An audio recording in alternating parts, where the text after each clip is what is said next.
Okay అండి వెంకట్ గారు, next call అన్న తీసుకుందాం. వైజాగ్ నుంచి భాస్కర్ రావు గారు. నమస్తే అండి భాస్కర్ గారు. నమస్తే అండి. మాట్లాడండి వెంకట్ గారితో. అయ్యా నమస్తే సార్, వెంకట్ గారు. వైజాగ్ నుంచి భాస్కర్ మాట్లాడుతున్నాను సార్. ఎంసీఎక్స్ ఈ రేట్లు కొనుక్కోమంటారండి, వెయిట్ చేయమంటారా సార్? నమస్తే భాస్కర్ రావు గారు, చెప్పండి సార్. ఎంసీఎక్స్ ఈ రేట్లు కొనుక్కోమంటారా, వెయిట్ చేయమంటారా సలహా అండి. మల్టీ కమోడిటీ ఎంసీఎక్స్ అండి సార్. కొంచెం అంటే తక్కువ క్వాంటిటీతో తీసుకోవచ్చు సార్, పర్వాలేదు. 2009-14 ట్రేడ్ అవుతుంది కదా. అంటే కిందకు వచ్చి తీసుకుంటే బెటర్, కానీ కరెంట్ ప్రైస్ లో కూడా కొంచెం క్వాంటిటీని తీసుకోండి, ఇబ్బంది ఏం లేదు. అలాగే సార్, ఓకే అండి, thank you sir. Right, okay అండి. Welcome sir. ఓకే వెంకట్ గారు, అసలు ఈ ఎఫ్ఎఫ్ఐలు డిఐలు పెట్టుబడులు మార్కెట్పై ఎలాంటి ప్రభావం చూపుతున్నాయి అనుకోవచ్చు? ఎఫ్ఐఐలు మొన్నటిదాకా బాగానే, అంటే ఒక 4-5 ఇయర్స్ బ్యాక్ వరకు మన మార్కెట్ మీద బాగానే వీళ్ళు ప్రభావం చూపించారండి. అయితే రీసెంట్గా ఇప్పుడు మనకి డిఏలతో పాటుగా రీటైల్ ట్రేడర్స్ ప్రభావం చాలా ఎక్కువగా కనిపిస్తోందండి. దానికి కారణం కూడా రీసెంట్గా మనకి రీటైల్ ట్రేడర్స్ అకౌంట్స్ కూడా చాలా ఎక్కువగా వచ్చేసి ఎక్కువగా మళ్ళీ ఇన్వెస్ట్మెంట్కి షిఫ్ట్ అవుతున్నారు. అంతకుముందు వరకు కూడా ఎఫ్ఎన్ఓ ట్రేడింగ్లో ఎక్కువ చేసేవాళ్ళు అండి రీటైలర్స్, ముఖ్యంగా ఆప్షన్స్లో ఎక్కువ ట్రేడింగ్ చేసేవాళ్ళు. రీసెంట్ ట్రెండ్ గత 4-5 నెలల నుంచి గమనిస్తూ ఉంటే ఈక్విటీ సెగ్మెంట్లో కూడా రీటైలర్స్ ఎక్కువగా వస్తున్నారండి. ఇది నేను చెప్పే డేటా కాదు, సెబీ వాళ్ళు రిలీజ్ చేస్తున్న డేటానే. వాళ్ళు ఎవ్రీ మంత్ రిలీజ్ చేస్తూ ఉంటారు డేటా. సో ఆప్షన్స్ ట్రేడింగ్లో కొద్దిగా రీటైల్ పార్టిసిపేషన్ అనేది ఈ మధ్యకాలంలో కొంచెం తగ్గిందండి. వివిధ కారణాలు అవ్వచ్చు దానికి, కానీ రీటైల్ పార్టిసిపేషన్ తగ్గి మళ్ళీ వీళ్ళు కూడా ఈక్విటీస్లోకి వచ్చేసరికి ఎఫ్ఐఐ లేని లోటు ప్రస్తుతానికి రీటైలర్స్ అయితే పుడుస్తున్నారండి. ఇబ్బంది ఏమి లేదు. సో ఎఫ్ఐఐలు వెళ్ళిపోతున్నారు, మన మార్కెట్లు పడిపోతాయి అనే అపోహ నుంచి మనం బయటకు వచ్చేయాలి. ఎందుకంటే ఇప్పుడు మన మార్కెట్లో చాలా స్ట్రాంగ్గా డొమెస్టిక్ ఇన్స్టిట్యూషనల్ ఇన్వెస్టర్స్ అట్లాగే రీటైల్ ఇన్వెస్టర్స్ ఇద్దరూ కూడా చాలా స్ట్రాంగ్గా మన మార్కెట్ని అయితే కాపాడుకుంటున్నారండి. అలానే ముఖ్యంగా రెండోది, ఈ మధ్యకాలంలో మనం గమనించాల్సింది ఏంటి అని అంటే కంపెనీలు రిజల్ట్స్ అనౌన్స్ చేస్తున్నాయి.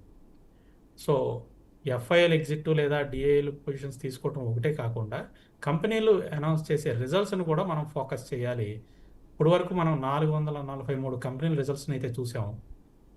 అందులో 275 కంపెనీలు పాజిటివ్ రిజల్ట్స్ ఇచ్చినాయి, 168 కంపెనీలు నెగిటివ్ రిజల్ట్స్ ఇచ్చినాయండి, which is a good thing. అంటే కంపారిటివ్గా పాజిటివ్గా రిజల్ట్స్ ఇచ్చిన కంపెనీలు కొంచెం ఎక్కువగానే ఉన్నాయి. సో ఇప్పుడు వచ్చే రిజల్ట్స్ వచ్చేసి ఇయర్లీ రిజల్ట్స్ అండి. అంతకుముందు అంటే ఎవ్రీ క్వార్టర్కి రిజల్ట్స్ అనౌన్స్ చేస్తాయి. ఇప్పుడు వచ్చే రిజల్ట్స్ ఇప్పుడు అనౌన్స్ చేసే రిజల్ట్స్ వచ్చేసి ఇయర్లీ రిజల్ట్స్ అయితే దాదాపుగా ఎక్కువ కంపెనీలు పాజిటివ్గానే ఇస్తున్నాయి. సో ఇది ఒక విధంగా మన మార్కెట్కి మంచి పరిణామమే. సో కమింగ్ డేస్లో మన మార్కెట్లు బుల్లిష్గా ఉంటాయి అనేది కూడా ఇది ఒక సంకేతం కింద మనం భావించవచ్చండి. పద్మ గారు. ఓకే వెంకట్ గారు, ఒక కాలర్ తీసుకుందాం. హైదరాబాద్ నుంచి శ్రీనివాస్ గారు. శ్రీనివాస్ గారు నమస్తే అండి. శ్రీనివాస్ గారు, ఇది బాలాజీ ఆర్మేజీ తీసుకున్నాం సార్. 2024 లో తీసుకున్నాం సార్, 2000 పెట్టి. మరి ఇది ఇప్పుడు ఎట్లా ఉంది సార్? ఇది బాలాజీ అమైన్సా? అవును సార్. ఓకే, ఎంతలో తీసుకున్నా అన్నారు? 2024 లో తీసుకున్నా సార్. 2000 లెక్క 2 years అయింది సార్. ఓకే, 2024లో అక్టోబర్ ఆ టైంలో తీసుకుని ఉంటారు బహుశా, అంతేనా? అవును సార్, అవును సార్. ఇప్పుడు యావరేజ్ చేయొచ్చండి, మంచి ప్రైస్లోకి వచ్చింది. 1462లో ఉంది, 1462లో మనకి ట్రేడ్ అవుతుంది. మంచి ప్రైస్లోనే ఉంది. యావరేజ్ చేసుకుని హోల్డ్ చేయండి సార్. ఇక్కడ నుంచి పెరగడానికి అయితే ఛాన్సెస్ కనిపిస్తున్నాయి, యావరేజ్ చేసుకోవచ్చు సార్. మరి సూపర్ పవర్ సార్ ఏ రేట్లో కొనుక్కోమంటారు సార్? ఇది ఎట్లా ఉంటుంది సార్? సూపర్ పవర్ ఈక్విప్మెంట్ ఏదండి? Roopa? Super power, supreme power. సుప్రీమా? ఓకే, అవును sir, supreme power. Supreme power. అవును sir, supreme power sir. Supreme power equipment limited ఎంతలో తీసుకున్నారు? తీసుకుందాం అనుకుంటున్నా సార్. అది ఎట్లా ఉంటుంది, ఏ రేట్లో తీసుకోమంటారు? బాగుంటుందా? బాగుందండి స్టాక్. రీసెంట్ గా మీరు చూసుకుంటే లాస్ట్ 2 days నుంచి కూడా అప్పర్ సర్క్యూట్ లోనే వెళ్తుంది. ఈ రోజు కూడా 5% పెరిగిందండి. అదే సార్. సో రీసెంట్ గా మంచి న్యూస్ ఒకటి వచ్చింది, 108 కోట్ల ఆర్డర్ ఒకటి వచ్చిందని చెప్పేసి. సో వాళ్ళ ఆర్డర్ బుక్ కూడా దాదాపుగా 600 కోట్ల పైన దాటిపోయి ఉంది. సో రెగ్యులర్ గా మంచి మంచి ఆర్డర్లు అయితే వస్తున్నాయండి. సో మీకు అంటే దొరకటం కొంచెం కష్టంగానే ఉంటుంది ఇది.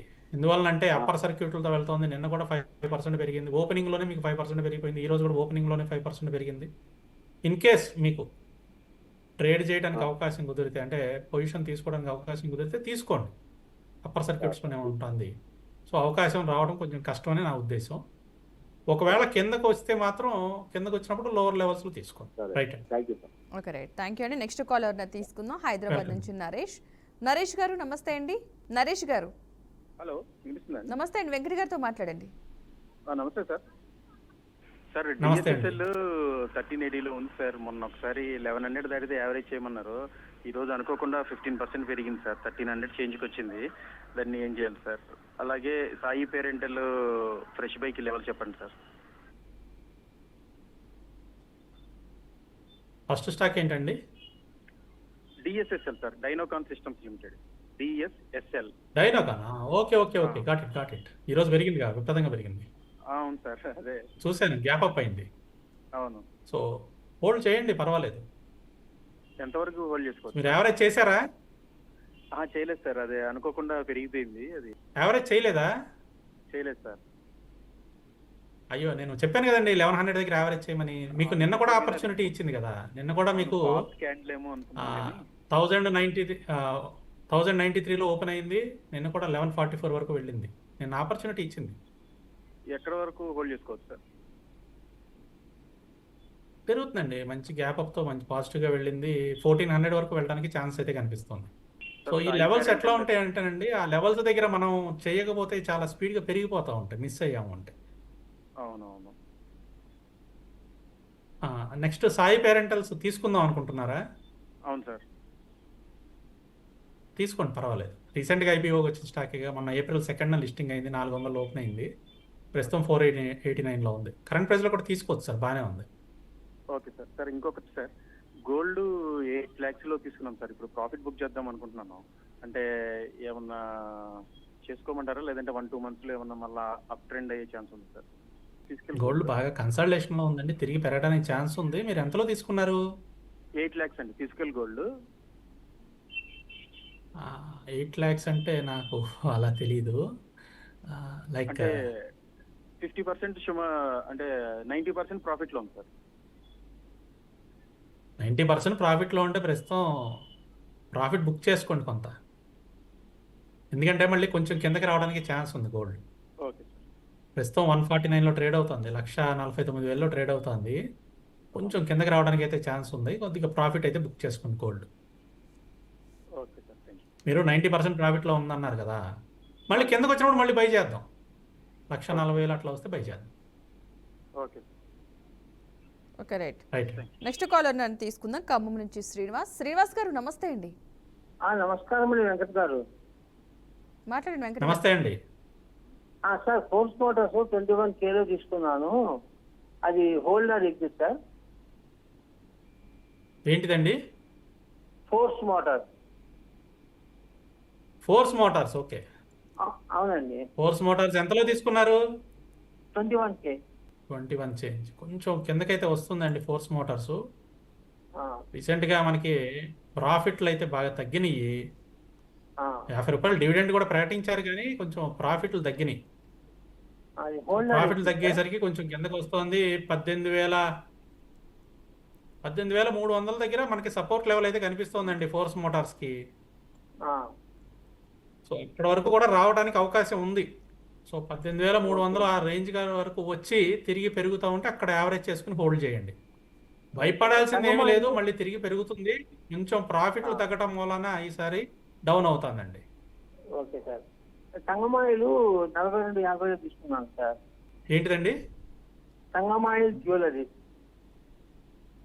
సంగమాని జ్యువెలరీ తీసుకున్నారా? ఓకే. ఎంతలో తీసుకున్నారు? 42.50 సార్ మీ వాయిస్ నాకు క్లియర్గా వినట్లేదండి. సంగమాయిల్ జ్యువెలరీస్ 42.50 తీసుకున్నాను. ఎస్, మీ స్టాక్ పేరు గుర్తు వినిపించింది. ఎంతలో తీసుకున్నారు? 42.50. 42.50. 42.50 అంటే రీసెంట్గానే 17 ఏప్రిల్ అట్లా తీసుకున్నారా? అవును సార్, ఎగ్జాక్ట్లీ. కొద్దిగా కన్సల్టేషన్లో ఉందండి, పర్వాలేదు, హోల్డ్ చేయండి. హోల్డ్ చేయండి అండి, పెరుగుతుందండి, ఇబ్బంది ఏం లేదు. Okay, thank you sir. Right, okay, welcome right. అండి. థ్యాంక్ యూ అండి.